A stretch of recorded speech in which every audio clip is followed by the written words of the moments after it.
Okay, let's go. Ouais. Et voilà, j'ai enfin acheté une nouvelle caméra, la nouvelle DJI Osmo Pocket 4. Je vais vous montrer ce qu'il y a à l'intérieur de l'emballage. J'ai pris le modèle standard, donc pas le créateur combo, parce que j'ai déjà le micro et tout ça, donc pas besoin. J'ai juste pris le modèle standard. J'ai commandé des accessoires sur Amazon. Je vais les déballer en même temps, comme ça on les verra. Et on va voir ce que ça va donner. Je ne vais pas vous donner les caractéristiques poussées, on va plutôt survoler pour les non-connaisseurs comme moi. On va commencer tout de suite par enlever le plastique. Ah, je vous avoue que c'est un peu satisfaisant quand même. Et voilà, déjà, on a retiré le blister. Elle ne vaut plus rien. Les collectionneurs comprendront. Comment on ouvre ce bazar? On commence déjà avec, hop là, une belle pochette. Et on a un magnifique stickers. Je vais le coller sur mon bureau. Voilà. On a une pochette qui est plutôt agréable au toucher. Honnêtement, elle est douce. Franchement, elle est quali. Je vois ça, c'est plutôt quali. On va pouvoir ouvrir et hop là. Et là, on a alors du coup tous les accessoires emballés séparément. C'est la deuxième fois que j'ouvre un produit DJI et j'ai remarqué qu'ils aiment bien emballer tout. Ils emballent tout séparément.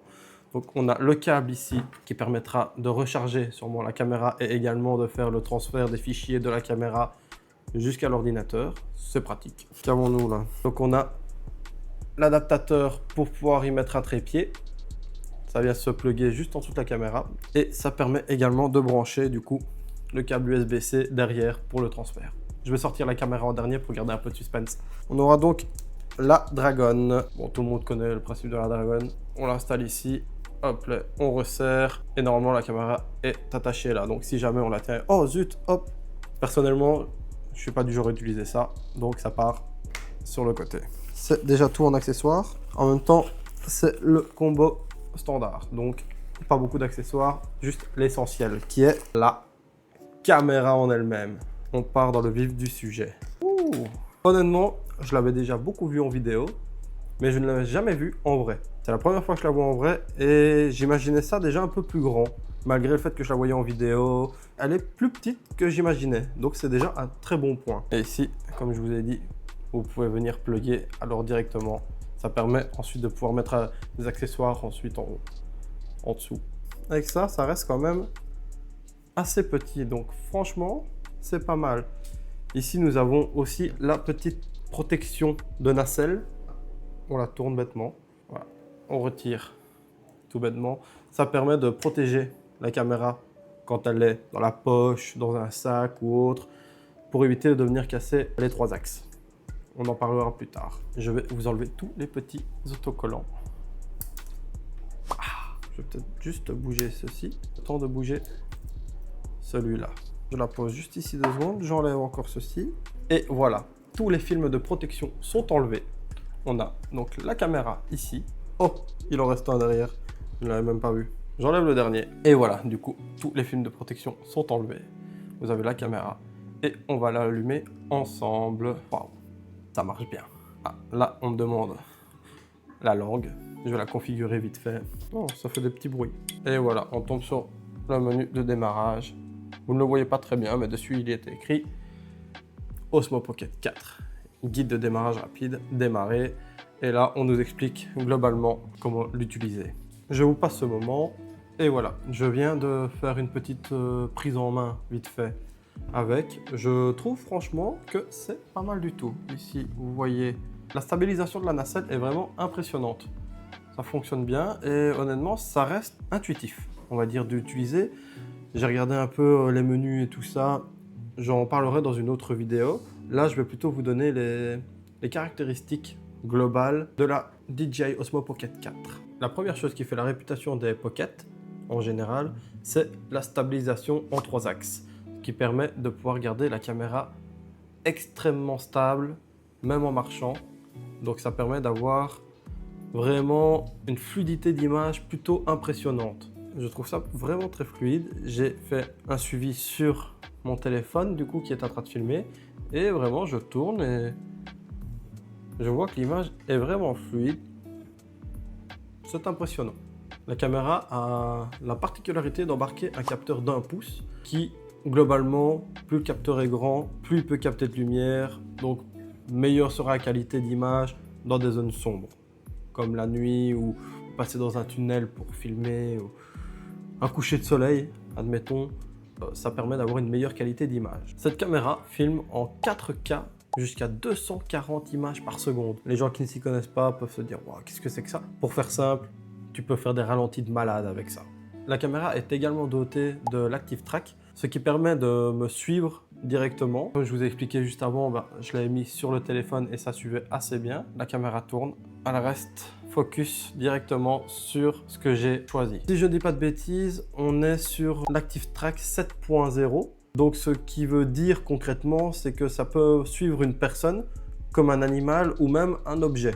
Apparemment, avant, ce n'était pas possible. Je m'y connais pas assez pour dire, mais c'est ce que j'ai entendu dire. Le fait qu'on puisse avoir un Active Track, c'est vraiment pratique parce qu'on a vraiment comme un genre de mini cadreur avec nous qui nous suit toujours sans avoir de cadreur réellement. On pose la caméra, on active l'Active Track et on lance l'enregistrement. La caméra nous suit, donc on peut se balader dans des lieux publics, en forêt, en vacances ou autres, sans avoir besoin de quelqu'un qui tient la caméra pour nous filmer correctement. Maintenant, je conseille quand même de rester tout près de la caméra quand vous faites ça. Ne vous amusez pas à la laisser en plein centre-ville et de vous éloigner à 50 mètres. Je ne garantis pas qu'elle restera. On a aussi l'écran rotatif. Je vous montre ici qui est assez sympa. Ça s'ouvre et ça se ferme comme ça. Tout bêtement. Hop là. C'est simple, c'est sympa. Si je dis pas de bêtises, c'est un écran OLED. L'écran peut paraître petit, mais en vrai, c'est suffisant pour voir et manipuler tout ce qu'il y a à manipuler dessus. Oui, l'écran rotatif permet de... Hop là.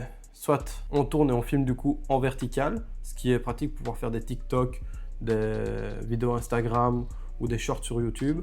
Moi personnellement, je n'utilise pas tout ça. Des shorts sur YouTube, j'en fais de temps en temps. Mais hop là, on passe directement en horizontal. Donc on peut faire des vidéos horizontales ou verticales. Par contre, quand vous passez en vertical, la caméra passe de 4K à la 3K. On perd un peu en qualité d'image, mais honnêtement, est-ce que c'est vraiment dérangeant? Je pense que la plupart des gens font pas vraiment beaucoup de différence ou vraiment attention entre du 1080 et de la 4K. Donc, je ne pense pas que ça dérange pour des réels ou des vidéos Instagram. Pour ceux qui aiment bien faire du montage et de l'étalonnage de couleurs, il faut savoir que la caméra peut filmer en 10 bits D-Log, ce qui donne une image un peu terne et qui est assez pratique pour retravailler du coup en post-production. Du coup, on peut étalonner les couleurs plus facilement, globalement.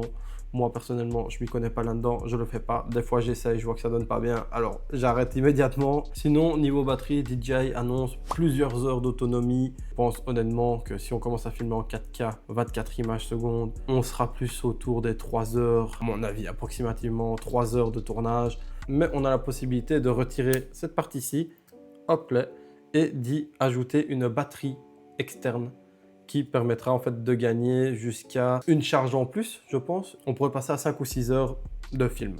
Moi personnellement, je n'ai pas acheté la batterie. J'ai plutôt acheté une batterie portable de 20 000 mAh qui charge en 65 watts. Ça permet de recharger la caméra en une vingtaine de minutes à 60-80%. Donc c'est largement suffisant. Si je vois que j'ai quasiment plus de batterie, j'arrête de filmer. Je mets chargé pendant 20 minutes. Pour 2 heures de film, ça va. Maintenant, pourquoi est-ce que j'ai acheté l'Osmo Pocket 4 et pas une autre caméra où je ne suis pas resté avec mon téléphone? Parce qu'avec mon téléphone, c'est assez compliqué.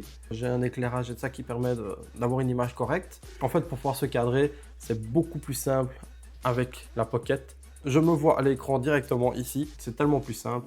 Avec mon téléphone, je suis obligé de faire une copie d'écran sur mon PC. J'ai mon PC juste ici. Je vois donc en direct ce que je vois sur mon téléphone, mais je suis obligé de faire quand même beaucoup de chichi juste pour pouvoir regarder, cadrer comme il faut. Et là, je suis obligé de me lever, recadrer comme il faut, revenir, je regarde sur mon PC, je fais ok, ça va. Alors que là, je l'installe avec mon téléphone, je me connecte à l'application DJI Mimo. Ah oui, je peux connecter la caméra à l'application DJI Mimo, qui est l'application officielle de DJI, qui permet d'étendre un peu les options d'utilisation. C'est assez sympa. Mais du coup, je peux connecter mon téléphone et la caméra et en fait, j'aurai le retour directement sur mon téléphone et je pourrai contrôler la nacelle de la caméra avec mon téléphone sans devoir me déplacer. C'est plutôt pratique, ça me permettrait de gagner 10 minutes par tournage. Je vais dire, comme ça paraît pas beaucoup, mais devoir s'installer pendant 15 minutes avant de pouvoir tourner, c'est long. Alors que là, passe de 15 minutes à 5 minutes, je pose la caméra, je m'installe, je fais hop avec le téléphone, je suis cadré, j'appuie, je lance et je peux tourner. Je sais que récemment, il y a également la Osmo Pocket 4P qui est sortie. Je ne l'ai pas prise, elle coûte 599 €. Celle-ci coûte 499 €, donc il y a 100 € de différence entre la P qu'on va appeler la Pro et celle-ci. Je ne l'ai pas pris parce que la seule vraie différence qu'il y a, à mon sens, c'est le double capteur qui permet de faire jusqu'à x3 sans perte de qualité d'image. Est-ce que c'est utile pour moi? Je ne pense pas. Ce n'est que 100 €, mais est-ce que ça vaut la peine que je mette 100 € dans quelque chose que j'utiliserai probablement pas? Peut-être que plus tard, j'aurai besoin de faire ça, mais là actuellement, franchement, c'est pas utile. La 4 me paraît déjà vachement complète, de bonne qualité, donc on va pas chipoter. Celle-là est très bien. La 4P, c'est pour les gens qui veulent faire des vidéos un peu plus professionnelles. C'est pas vraiment mon cas. Il faut savoir aussi que je peux connecter les micros DJI à la caméra directement sans avoir besoin d'y ajouter un accessoire ou autre. En gros, je peux connecter jusqu'à 2 micros sur la caméra sans devoir y mettre un accessoire pour connecter les micros dessus. C'est plutôt bien fait. Maintenant, il faut que ce soit des micros DJI, bien sûr, sinon ça ne fonctionne pas. Je vais en profiter. Je vais vous déballer les 2 petits accessoires que j'ai pris pour la caméra. Je vais l'éteindre. Hop là, vous voyez, on ferme. Elle s'éteint. Merci, bonsoir. Et pour l'allumer, ça va tout aussi vite. Je tourne, ça s'allume. Dans les 2 secondes, je peux commencer à filmer. Je vous avoue que je ne suis pas encore très à l'aise avec le fait de la manipuler. Elle n'a pas l'air fragile, mais peur de la casser. C'est le temps et il faut s'y habituer. Mais elle est vraiment sympa, elle est compacte, ça rentre dans une poche, honnêtement, vraiment bien pour faire du vlog. Premier accessoire, c'était une attache support aimantée Small Ring. Qu'est-ce que nous avons là? Donc nous avons directement ceci qui va venir se mettre autour directement de la caméra. Voilà, ça s'ouvre comme ceci. Et voilà, j'ai juste installé ça. Ici, ça permet toujours de pouvoir tenir la caméra directement avec la petite poignée. Nous avons également l'aimant MagSafe pour pouvoir y accrocher le téléphone dessus. Je vais vous expliquer pourquoi est-ce que j'ai pris ceci. Ceci, normalement, je peux venir l'accrocher. Donc, ah ouais, c'est aimanté déjà, c'est assez bien. Hop là, et vous avez donc les petits clips sur les côtés qu'on vient bien accrocher. J'ai dit bien accrocher. Pourquoi ils ne s'accrochent pas bien? C'est moi qui suis con ou... Voilà, une fois qu'ils sont bien accrochés, bien installés, en installant cela, comme ceci, je pourrais installer mon téléphone directement, pouf, ici en MagSafe, et ça me permettra de pouvoir filmer des vidéos horizontale et verticale en même temps, ou alors d'avoir le retour directement à côté de la caméra pour avoir un plus grand écran. Parce que comme j'ai dit, l'écran est assez grand, il peut paraître petit, mais si je peux avoir la taille de mon téléphone comme retour d'écran, c'est toujours aussi sympa. L'installer ici devant et installer le téléphone directement, voilà, installer le téléphone directement ici comme ceci. Comme ça, je pouvais filmer avec le téléphone qui serait directement devant pour avoir le grand écran juste devant. C'est plus pratique. Et ça me paraît plus naturel de l'utiliser comme ceci, en vrai. Ah oui, j'ai oublié de vous dire aussi. Dès que j'ai du métal, en fait, je peux directement, pouf, venir le coller dessus.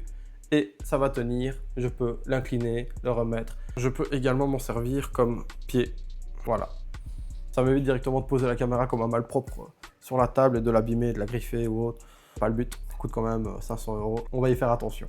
On va donc passer au dernier accessoire que j'ai commandé. Et je dis le dernier comme si j'en avais commandé plein alors qu'il n'y en a que 2. Qui n'est rien d'autre que un trépied. Assez simple, basique, mais très utile au quotidien. Ici, je n'ai pas pris le trépied de la marque DJI, même s'il a l'air quand même vachement bien. J'ai pris celui-ci parce que celui-ci a une petite particularité, c'est qu'il y a un bouton en dessous d'un des pieds et quand on appuie dessus, le pied s'ouvre tout seul. Et je trouve ça bien plus pratique que commencer à ouvrir les pieds manuellement et puis devoir poser la caméra. Là, c'est vraiment du tac au tac. Je vais vous montrer si ça se passe comme je le souhaite. Je remarque que tout est très bien emballé, hein. On a donc le pied. On a un petit pas de vis ici qui peut venir se fixer directement en dessous. On va pouvoir du coup y visser le pas de vis. Et ce qui est bien avec ça, c'est que ça nous donne... Oula, punaise. Petite frayeur, hein. Ce qui est bien avec tout ça, c'est que ça nous donne directement une petite poignée supplémentaire qui est quand même assez agréable au toucher. Et la raison pour laquelle j'ai pris celui-ci, c'est pour ça. La raison pour laquelle j'ai pris celui-ci, c'est pour ça. La raison pour laquelle j'ai pris celui-ci, c'est pour ça. Voilà, ça pour moi, ça fait toute la différence. Je me balade, je suis en train de filmer. Oh, tiens, le plan là est assez intéressant. Je vais poser la caméra direct, tac au tac. Voilà pourquoi j'ai pris celui-ci. C'est également un small ring, j'avais même pas fait attention. Comme celui-ci d'ailleurs, j'avais même pas fait attention. Mais c'est vraiment pratique. Ici, ouais non, c'est vraiment... je ferme, je le pose. J'ai envie de faire une vidéo dans un restaurant, dans un fast-food ou autre, où je me vois, enfin je me montre en train de manger. J'arrive, je pose la caméra, voilà, et là je peux commencer à vlogger. Très intéressant. Je vous conseille d'acheter celui-ci à la place du DJI.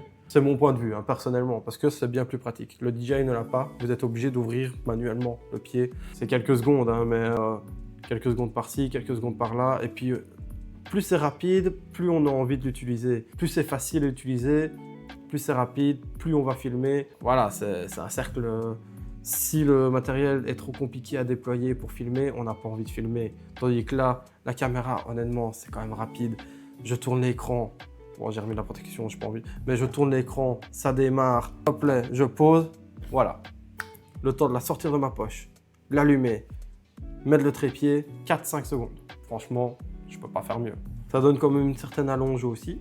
Prochainement, je dois aller manger dans un nouveau restaurant avec des amis. Je vais probablement prendre la caméra et essayer de filmer, voir un petit peu ce que ça donne, le rendu que ça peut avoir, comment je peux l'utiliser en public. Ça peut être intéressant. Je vous ferai une petite vidéo. Si cette vidéo vous a plu, n'hésitez pas à laisser un like, à commenter si vous avez des conseils pour moi sur la vidéo en général ou sur le matériel que j'utilise.